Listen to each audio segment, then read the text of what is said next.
a $370 million contract, a budget that explodes to $2.3 billion, and a final penalty, a sunk cost of nearly $200 million. What did all that money buy? Absolutely nothing. Not a single ship was built. Instead, the nation of New Zealand is now forced to lease a 26-year-old second-hand ferry just to keep its economy from breaking in half.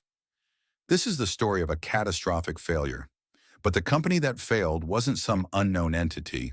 It was Hyundai Mipo Dockyard, a division of the industrial giant Hyundai, the global symbol of South Korea's shipbuilding prowess.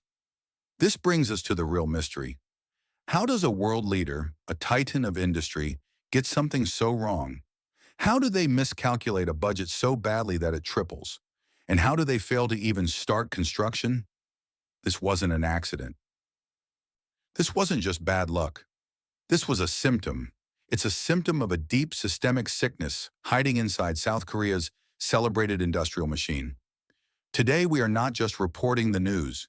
We are opening an investigation. We will follow the evidence to uncover the three real reasons why this deal collapsed.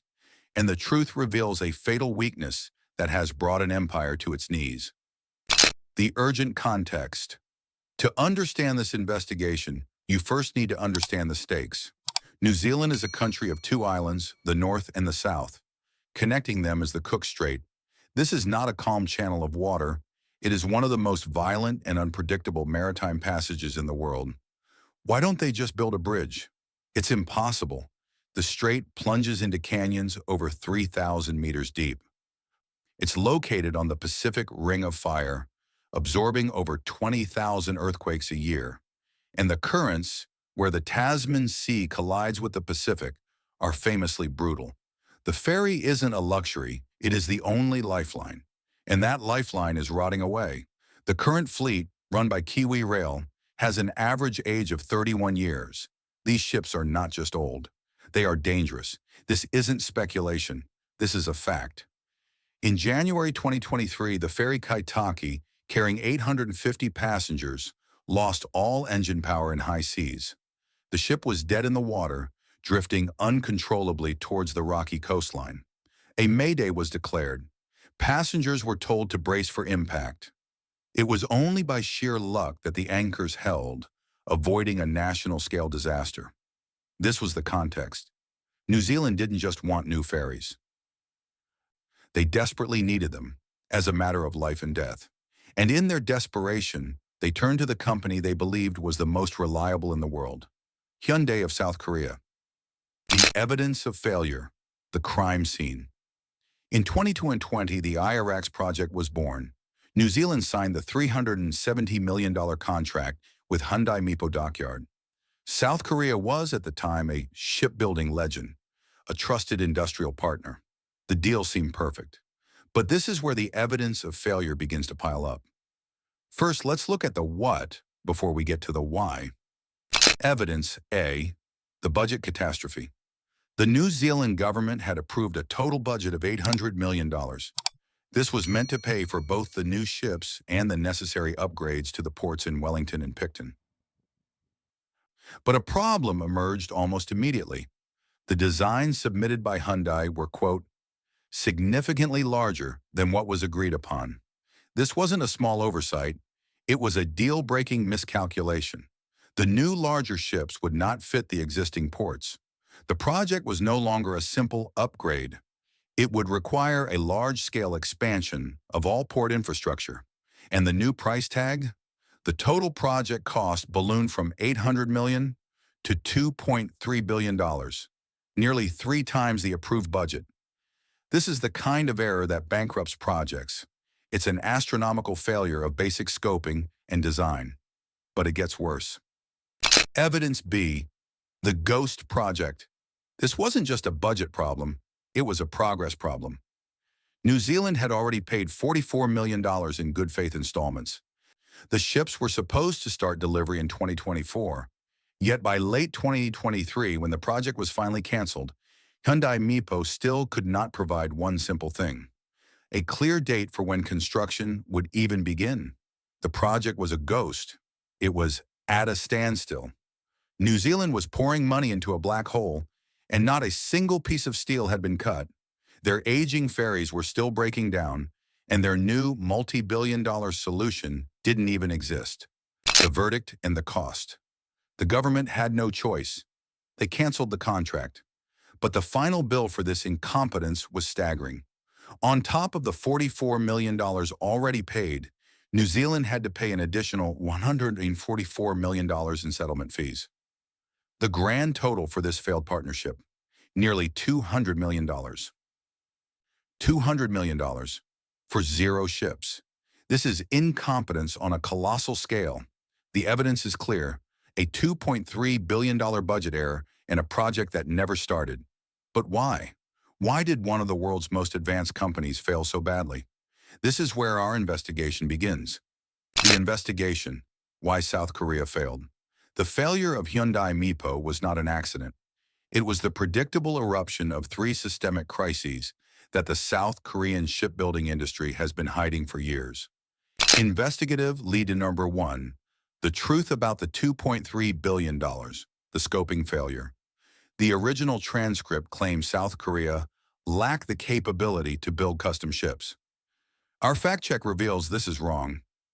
South Korea is a world leader in high-tech, high-value ships like LNG carriers. They have the technical skill. The problem wasn't capability, it was cost and scoping. Here is the insight. New Zealand's $800 million budget was likely a fantasy from the start. The $2.3 billion number wasn't an inflation. It was likely the real cost for a high labor cost country like South Korea to build such complex custom vessels. Hyundai's first failure was one of incompetent sales and scoping. They either didn't understand the complex requirements of the Cook Strait, or they intentionally lowballed the bid to win the contract, only to reveal the true $2.3 billion cost later. This explains the budget, but it doesn't explain the delays. To find that, we have to look inside the shipyards themselves. Investigative lead number 2, the rot from within, the labor crisis. This is the 130% value. This is the evidence the original report missed. While New Zealand was waiting for a start date, South Korea's shipyards were, quite literally, on fire. The entire industry was being torn apart from the inside by a catastrophic labor crisis. First, costs. The wages for skilled shipbuilders in South Korea are among the highest in the world. This has destroyed their price competitiveness. Second, strikes. The period from 2020 to 2023 was marked by brutal, paralyzing labor disputes. Technique. Bang Chung Shaohui, citing a specific damning example. In 2022, as the New Zealand deal was stalling, a massive 51-day strike by contract workers at the Daewoo's DSME shipyard completely halted production. Workers occupied the main docks, causing over $600 million in damages and delaying deliveries for months. Hyundai Heavy Industries, the parent of Hyundai Mipo, was also locked in bitter, continuous wage disputes throughout this exact same period. Third, shortages. The industry is facing a severe shortage of tens of thousands of skilled welders and laborers. Now connect the evidence. How can a company that is crippled by strikes, hemorrhaging money, and short on skilled workers possibly give New Zealand a clear construction start date? They couldn't. The project was stalled because their entire production model was broken. And this leads to the third and most fatal investigative lead. Investigative lead number 3, the Achilles heel, the steel dependence. This is the strategic flaw, the spike of our investigation. What is the single most important raw material for building a ship? Thick steel plate. South Korea's advanced shipyards are heavily dependent on importing this steel. And who is their number 1 supplier? China. This is the fatal paradox. South Korea's number 1 competitor in shipbuilding is also its number 1 supplier of raw materials. China controls the tap. This puts South Korea in an impossible business position. When global steel prices rise, or when China decides to prioritize steel for its own booming shipyards, South Korea's costs explode. They cannot control their own supply chain. They cannot guarantee their costs. This explains both parts of the failure. The $2.3 billion budget, Site 0751, reflects a company terrified of material costs they cannot control. And the endless delays, cite Airweight 2055, reflect a company waiting on a supply chain that is owned by their rival. The indictment. So the failure of Hyundai Mipo was not an accident. It was the inevitable collapse of a flawed business model, a model trapped by two fatal flaws: internal rot, labor costs and strikes so high they paralyzed production; external dependence, a strategic reliance on their biggest rival for their most critical material.